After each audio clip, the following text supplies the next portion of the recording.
আমার কেন জানি মনে হয় আমাকে কেউ কিছু করেছে, কারণ মাঝে মধ্যে আমার ঘরে থাকা অবস্থায় আমার মাথা এবং চোখ কেমন জানি মনে হয়, আমার ঘরের ভেতর ভারী হয়ে থাকে। এতে আমার করণীয় কি জানতে পারি? বাচ্চারাও অনেক কান্নাকাটি করে। দেখুন, বর্তমানে কোরআন তেলাওয়াত ঘর বাড়ি থেকে, বাসা বাড়ি থেকে উঠে গেছে। সকাল সন্ধ্যার আমল উঠে গেছে। মিউজিক আমরা চাইলেও ইচ্ছাকৃত অনেকে শুনে, আর অনেকে ইচ্ছাকৃত শুনে না, ইচ্ছা ছাড়া শুনে। মোবাইল ফোনের রিংটোনে শুনে, রাস্তাঘাটে শুনে। এগুলো শুনতে শুনতে হারাম করতে করতে করতে করতে মানুষের স্পিরিচুয়াল পাওয়ার কমে যায়। আধ্যাত্মিক শক্তি, রুহানি শক্তি কমে যায়। এর ফলশ্রুতিতে শয়তানের উপদ্রব, জিন্নাতের উপদ্রব, এগুলো অনেক বেশি বেড়ে যায়। তখন মানুষ নিজেকে আর সঠিক পথে আনতে পারে না, অসুস্থ থাকে। এই সমস্যাগুলো এখন ঘরে ঘরে। এজন্য এক নম্বরে প্রয়োজন হলো তাওবায়ে নাসুহা, সকল গুনাহ থেকে বেঁচে থাকা। বাসা বাড়িকে ছবি, প্রাণীর ছবি, ভাস্কর্য, মূর্তি, এগুলো থেকে পরিচ্ছন্ন করা। মিউজিক যাতে 1 সেকেন্ডের জন্য বাঁচতে না পারে সেই ব্যবস্থা করা।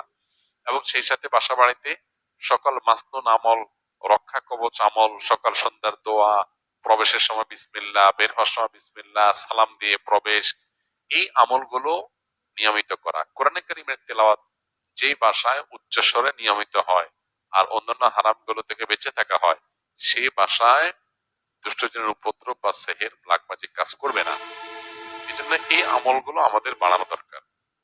পাশাপাশি এই জাতীয় সমস্যা যদি আমার মনে হয় যে এটা আসলে জিন্নাতের কোনো সমস্যা, সেহেরের কোনো সমস্যা, তাহলে সেক্ষেত্রে ভালো কোনো রাকিব পরামর্শ নিতে হবে। তারা পরামর্শ দিতে পারবে আপনাকে, এবং তারা যে রুকিয়া দিবে, ঝাড়ফুঁক দিবে, সেটা অনুযায়ী নিজে নিজে সেলফ রুকিয়া করতে পারেন, বা রাকির মাধ্যমে আপনি ঝাড়ফুঁক করাতে পারেন। আমার ছেলে মাদ্রাসায় পড়ে, কিন্তু মাঝে মধ্যে ঘুমের মধ্যে দিনে অথবা রাতে বিছানা পেশাব করে দেয়। ও বলতে পারে না এর জন্য কি কোনো আমল আছে কিনা। ওর বয়স 9 বছর। ভাই, প্রথমত বাচ্চাদের এই সমস্যাটা বেশি হয়। তারা ঘুমের মধ্যে পেশাব করে দেয়, বিছানা পেশাব করে দেয়। এটার শারীরিক সমস্যা, সেখান থেকে এই সমস্যা হয় অনেক ক্ষেত্রে। এক্ষেত্রে ডাক্তার দেখালে অনেক সময় সমাধান হয়। পাশাপাশি ঝাড়ফুঁকের মাধ্যমেও কিছু আমলের মাধ্যমে উপকার হয়।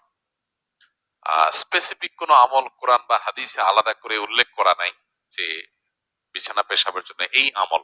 তবে ঝাড়ফুঁককারীরা, তারপরে রাঁধিরা, এই বিষয়ে যারা এক্সপার্ট আছেন, তারা বিভিন্ন রকমের আমল সাজেশন করেন যে আমল করা যেতে পারে। কোরআন হাদিসের সাথে সাংঘর্ষিক না হলে সেরকম আমল করা যেতে পারে। কিন্তু এর পাশাপাশি বিছানায় পেশাব করার বিষয়টা, এইটা অনেক ক্ষেত্রেই আহ ডাক্তারের ট্রিটমেন্টের মাধ্যমে ভালো হয়। বেশিরভাগ ক্ষেত্রেই এটা হয়ে থাকে শারীরিক সমস্যার কারণে। বিধায় এটার জন্য যদি প্রপার ট্রিটমেন্ট করা হয়, ডাক্তারের কাছে যাওয়া হয়, আশা করা যায় ইনশাআল্লাহ এটা সমাধান হবে। 1 বছর আগে আমি আমার স্ত্রীকে ভয় দেখাবার জন্য 2 তালাক দিয়েছিলাম। এই থেকে কি আমার তালাক হয়ে গেছে? 2 তালাক না 1 তালাক দিয়েছিলাম জানি না, যাই হোক 1 বা 2 ফুটে বোঝা যাচ্ছে। যেটাই হোক না কেন, ভয় দেখানোর জন্য তালাক দিলে তালাক হয়ে যাবে। তালাক এমন একটা জিনিস, এটা আমি তালাক দেওয়ার নিয়তে বলি নাই, তাকে ভয় দেখাইতে বলছি। এটা বললে তালাক অকার্যকর থাকবে না, তালাক ঠিকই কার্যকর হয়ে যাবে। নবীজি সাল্লাল্লাহু আলাইহি সাল্লাম বলেছেন, সালাতুন জিদ্দুহুন্না জিদ্দুন ওয়া হাজলুহুন্না জিদ্দুন। 3টা বিষয় এমন আছে যেগুলো সত্যি সত্যি করলে যা হবে, রসিকতা করে, দুষ্টমি করে, অথবা অন্য কোনো উদ্দেশ্যে বললেও সেটা হয়ে যাবে। এর মধ্যে একটা হলো বিবাহ, আরেকটা হলো তালাক।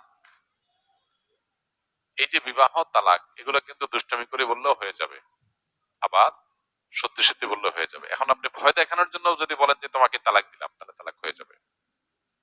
ভয় দেখানোর জন্য আর জিনিস খুঁজে পান না, তালাক দিবেন। ভয় দেখানোর জন্য আর বহু জিনিস আছে।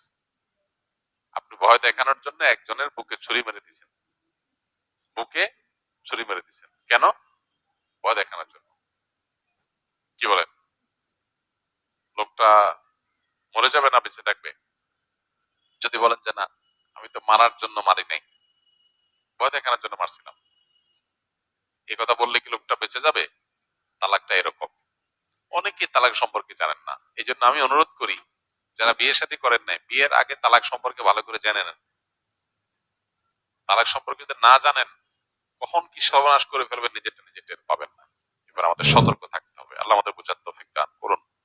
তবে এক তালাক বা দুই তালাক দিলেও সম্পর্ক চিরতরে শেষ হয়ে যায় না। ইদ্যতের মধ্যে থাকলে ওইটা আবার ফেরত নেওয়ার সুযোগ থাকে। আর যদি ইদ্যত পার হয়ে চলে যায়, আবার নতুন করে আত্ম করে বৈবাহিক বৈবাহিক সম্পর্ক স্থাপন করা যেতে পারে, যদি তালাক তিনটা না হয়। এখানে এক তালাক দিয়েছেন বা দুইটা তালাক হয়েছে, তাহলে সেক্ষেত্রে এখন আরেকটা তালাক ছিল, বিধায় আপনি আবারও সংসার করতে পারবেন যদি এরপরে আর কোনো তালাক না দিয়ে থাকেন। আর যদি ডেইলি আপনি ভয় দেখানোর জন্য তালাক দেন, তাহলে তো বহুত আগে শেষ হয়ে গেছে সম্পর্ক। আমি বর্তমানে সরকারি প্রাথমিক বিদ্যালয়ের শিক্ষক হিসেবে কর্মরত আছি। সম্প্রতি একটি শরিয়া ব্যাংক, আল্লাহ রাফা ইসলামী ব্যাংকে ভালো পদে বেতনে চাকরি হয়েছে।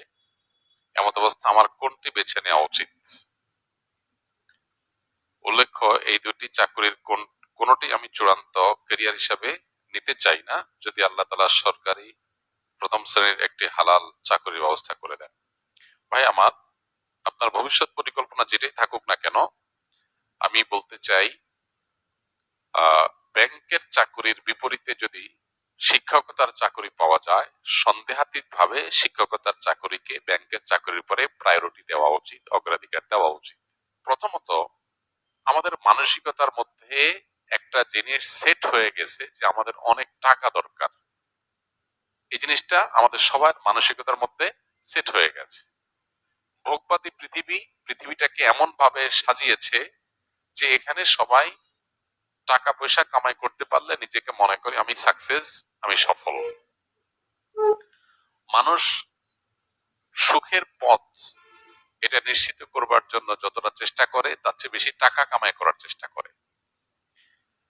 অনেক কাজ আছে যে কাজে টাকা নেই কিন্তু সুখ আছে।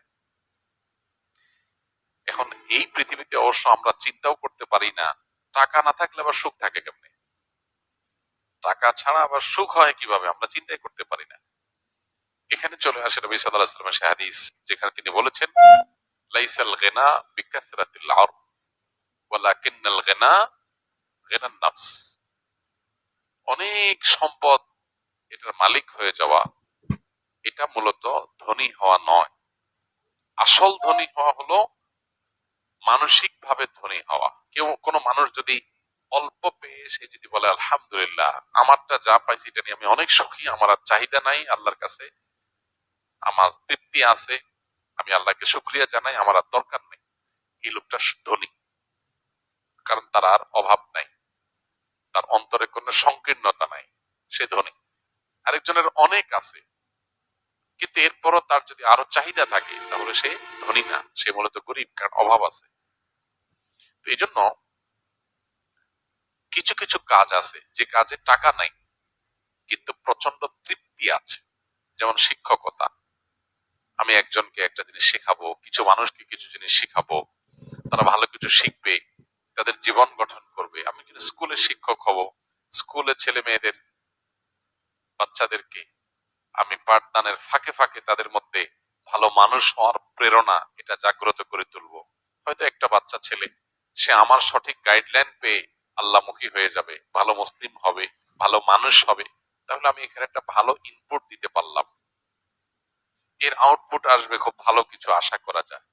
এখানে টাকা একটু কম হলেও, বেতন একটু কম হলেও, সুযোগ সুবিধা কম থাকলেও, সমাজে একটু আমার অবস্থান ওইরকম বেশি স্ট্রং না হলেও, এটা আমার জন্য তৃপ্তিদায়ক, সুখকর।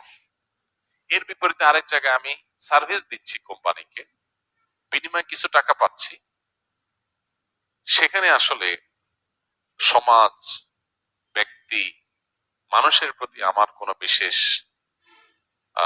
অবদান থাকছে না, তৃপ্তিদায়ক, চক্ষু শীতলকারী কোনো অ্যাচিভমেন্ট, কোনো অর্জন হচ্ছে না। তাহলে সেই চাকরির তুলনায় আমার অবশ্যই ওই চাকরিকে প্রায়োরিটি দেওয়া উচিত যেখানে তুলনামূলক ভাবে আমার অ্যাচিভমেন্ট, অর্জনটা বেশি হয়। ক্যারিয়ার সাজাতে গিয়ে আমাদের এইভাবে যদি ভাবি, তাহলে আমরা সুখী হব তুলনামূলক ভাবে অনেক বেশি। একটা চাকরিতে আমি অনেক টাকা পয়সা কামাই করলাম কিন্তু সেখানে আসলে আমার তেমন কোনো আহ আপনার আহ আহ তৃপ্তিদায়ক কোনো অর্জন থাকলো না, যেটা দিয়ে আমার আসলে চক্ষু শীতল হতে পারে, মন প্রশান্ত হতে পারে, সেরকম কোনো অর্জন হলো না। টাকা অনেক হলো, তো মনের শান্তিটা আল্লাহ তাআলা এটা দিয়ে দিবেন না। শরীরের শান্তি এটা হয়তো টাকা দিয়ে কিছুটা হতে পারে, কিন্তু মনের শান্তি, আসল শান্তি সেটা আল্লাহ তাআলা দিবেন না। এজন্য শিক্ষকতার পেশাকে অবশ্যই প্রায়োরিটি দেওয়া উচিত। তাছাড়া ইসলামী ব্যাংকগুলোতে ইসলামী ব্যাংকিং পরিপূর্ণভাবে হয় কিনা, কতখানি হয়, সেটা নিয়ে যথেষ্ট বিতর্ক আছে, ধোঁয়াশা আছে এবং বড় ধরনের প্রশ্ন করার সুযোগ আছে। তো আমি সন্দেহের ঊর্ধ্বে ওঠার সুযোগ যদি থাকে, তাহলে সন্দেহের মধ্যে কেন ঢুকতে যাব একটু বেশি টাকার জন্য? একজন ইমানদার টাকার পরিমাণ না দেখে তিনি তার তাকওয়ার জন্য কোনটা বেশি অনুকূল সেটাকে দেখবেন, সেই চেষ্টা করবেন। অতএব আশা করি যে আপনি এখান থেকে আপনার করণীয় বা আপনার কি করা উচিত সে সম্পর্কে একটা ধারণা পেয়ে গেছেন।